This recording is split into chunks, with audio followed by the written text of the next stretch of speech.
church, your family, are they receiving the proper level of leadership development and personal development? If not, the Empowerment Center for Leadership and Mentoring can help you with that. We have our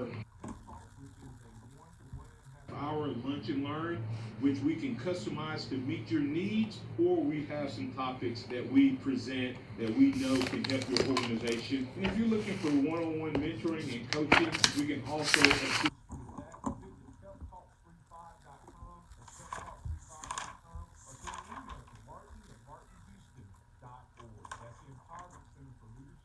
Mentoring. Welcome back to the Martin Houston Show, the sound of Bama sports. Your show, your team, on your home for Alabama sports. Tide 100.9 and streaming on the Tide 100.9 app.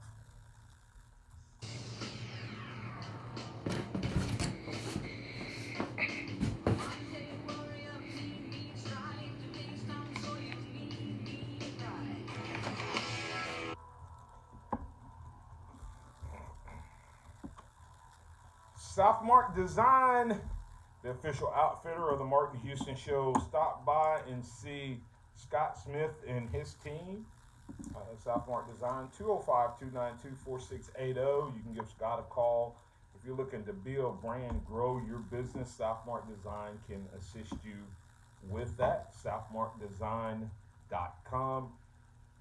Mugs, caps, t-shirts, specialty items, promotional items.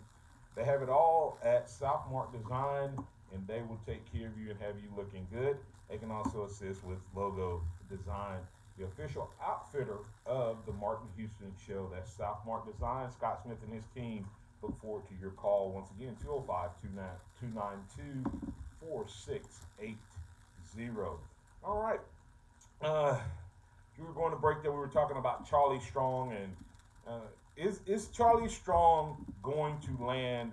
First of all, I know you're kind of a Gator guy. I don't know if you've heard anything or not. I know we're about to, the only negative I had last week, Fletch, was when I tuned in.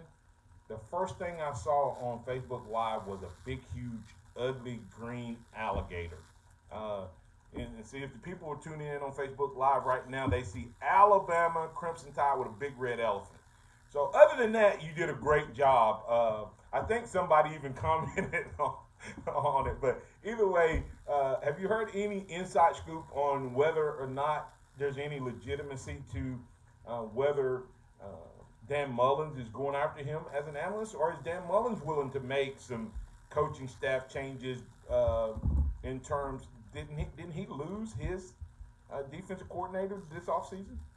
Yeah, that Florida staff has had turnover, and I'm sure that if he does bring in Charlie Strong, it's going to be in an on-the-field capacity.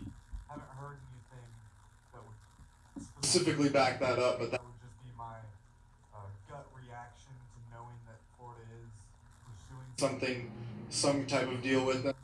And I think that's probably what Alabama would be looking at too. You mentioned contract negotiations usually doesn't mean that you're going to become an analyst. Right. You have some position that matters within the bigger scheme of things. So I do think it'll be interesting to look at if he's hired on the field, who steps off the field.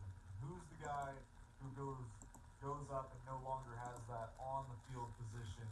Because we know that is the one thing that's limited within a college staff. You can have as many analysts as you want, as many people on staff as you want, but when it comes to those on-field positions, you have a certain number you can hit. Yeah, and right now, you kind of look at the defensive side of the ball. You have Pete Golding, defensive coordinator, inside linebackers. You have Charles Kelly, associate defensive coordinator, not co-defensive coordinator, associate. He coaches safeties. Carl Scott, cornerbacks. I don't think Carl Scott's going anywhere because he ended up ranked, I think, the top recruiter in the SEC this year. And we know where Saban values that. Sal Sunseri, outside linebackers. And Freddie Roach, defensive line. That's your on-the-field position. Potentially. I'm going to throw somebody else in there that you could potentially see as a candidate, even though Charlie Strong is not uh, coaching this position. Could they roll tight ends under some other position, special team coordinator with Jeff Banks? Have you been impressed with him as far as the defensive? I mean, the success of him being a special team coordinator slash tight end coach. Have you been impressed with that position grouping or with that unit? Would you what grade would you give Jeff Banks? And is he a potential guy that Saban could offer an off the field job, create an off the field job? If not, who would be the most likely candidate to step off the field of those guys? I mean, you, I don't see Charles Kelly, a former defense coordinator, stepping off the field. I told you, Carl Scott. He's not going to remove him from a recruiting standpoint. Freddie Roach just got here. We know what type of recruiter he is. He's D-line. So to me, it's Sal Sunseri. And I didn't do do any research on what position Charlie Strong has traditionally coached. But when you get to that level and you're a coordinator, you pretty much can coach any position because you have to understand the game. You may be better at one versus the other. So I'm not so sure that matters as much whether he's an inside coach or an outside coach. But the only two positions I think are potential candidates would be Sal Sunseri. And with Sal Sunseri, he's getting older.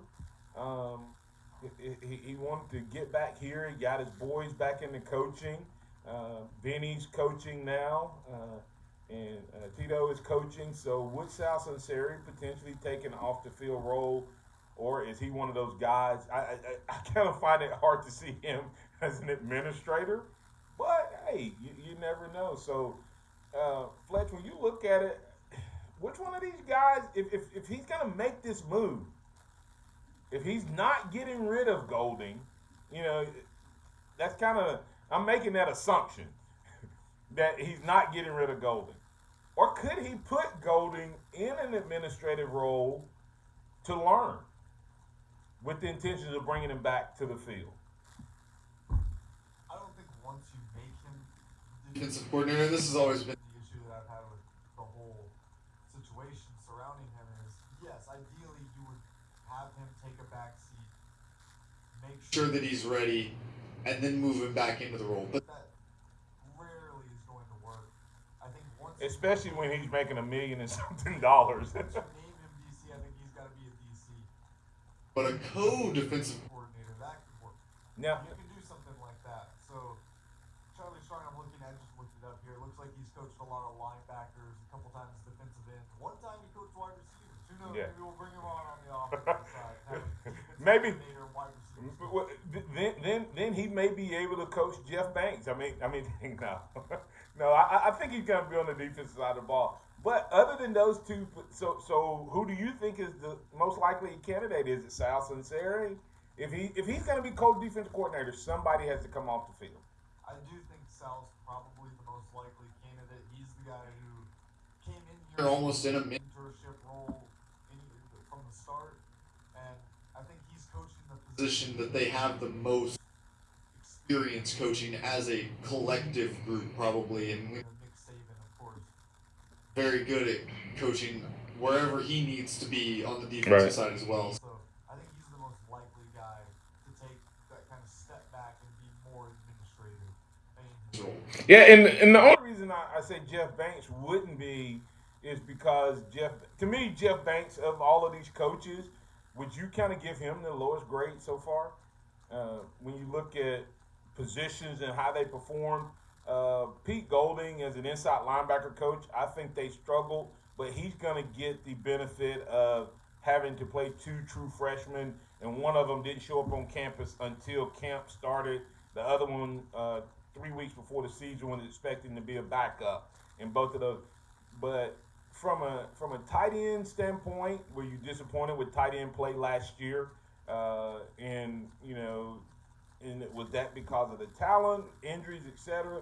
And then to me, the biggest thing I was looking forward to with Jeff Banks was his special teams coordination. And you saw what he did at Texas A&M. You've seen what he's done at other places. We've not seen that here. So is he one of those guys that potentially could be a replacement? I think it could be. Tight end, we've seen it lumped in at different schools. It's listed under different things. Some people have them with the wide receiver coach. Some people with the running backs coach. Even there's all kinds of. Sometimes it's just an associate, like it is here in Alabama. It's the special teams coordinator who works with them. So you have a lot of different things you can do with those tight ends. When you get down to which coach is in, direct control of them. So I do think that he's another guy who, just based off of what he coaches, that we could see take more of a backseat. Yeah, and I need to give Tino I call him Tito. That would be one of the Jackson Fives, not one of the Sinceres, but Tino is into the coaching game as well, and so Sal has done that. So it's going to be interesting to see where Strong ends up and how Saban moves this staff around. He already has Kelly on staff as an associate defense coordinator. Could you see if Strong doesn't end up here? Could you see more of a leadership role even from Charles Kelly? I think something has to change in the defensive side of the ball. If he's sticking with Pete Golding, I think you're going to see some movement of responsibility, even if it's not made public to us. Yeah, I definitely think there will be something. And another thing I mentioned the tight ends can go in the group. What about the possibility of putting them just with the O-line coach, Kyle Flood? We know we've already seen some of those offensive linemen start working at tight end last season. We know from what he's gone out and done in recruiting, Nick Saban wants a blocking tight end. That could be an option for him. Yeah, and that's kind of who we signed. Caden Clark is a blocking tight end, a kid from North Carolina, blocking tight end. Procheris Patton said Sal's too good of a recruiter to let go. But the question becomes, do I think Charlie Strong is in that same category and potentially even better than Sal. So in that case, if you're replacing him with someone like Brian Baker, who is an NFL guy, then I would agree with that. And I do agree Sal's a great recruiter, but I think if you're bringing Charlie Strong in, I don't think you lose anything in the recruiting game. And I think that the thing that Charlie has, this is what you have to understand. Where did Charlie Strong just coach at? He was at Texas and at Florida. South Florida. Yeah. So, and what part of Florida? South Florida. What part? South Florida. And that's important. So I think Charlie Strong, as good a recruiter as Sal is, I think Charlie brings relationships from his last two jobs into two hotbed areas that Nick Saban appreciates and wants to make sure that he hits and monopolizes. Regardless of what the Texas Longhorns thought of Charlie Strong's reputation amongst the high schoolers and stuff like that is unbelievable. He has a great reputation, a great guy. So it'll be interesting to see what happens with that. We'll let that story kind of work itself out, and we'll keep our eyes on it. Coming back on the other side, let's talk a little basketball with Bama. They have a big week. They cannot slip up. They have a big week. 6 games coming up. We'll talk about what they need to do in those 6 games in order to keep things going and keep the momentum going right here on the Martin Houston Show. Alabama won. Go to alabama1.org and you'll find out all that Alabama One has to offer, along with great financing from a personal loan standpoint to home and auto. They have the great Transfer Your Balance, Transform Your Life promotion going on. Transfer your credit card balance to an Alabama One credit card with 0 balance transfer fees, 0 annual fees, 0% APR for 6 months, cash back reward points earned each and every time you use the card. Apply and save with your Alabama One Visa credit card today. Find out more about Alabama One and this promotion, as well as all the other vertical services, including insurance, wealth advisory, and business lending. Alabama One together.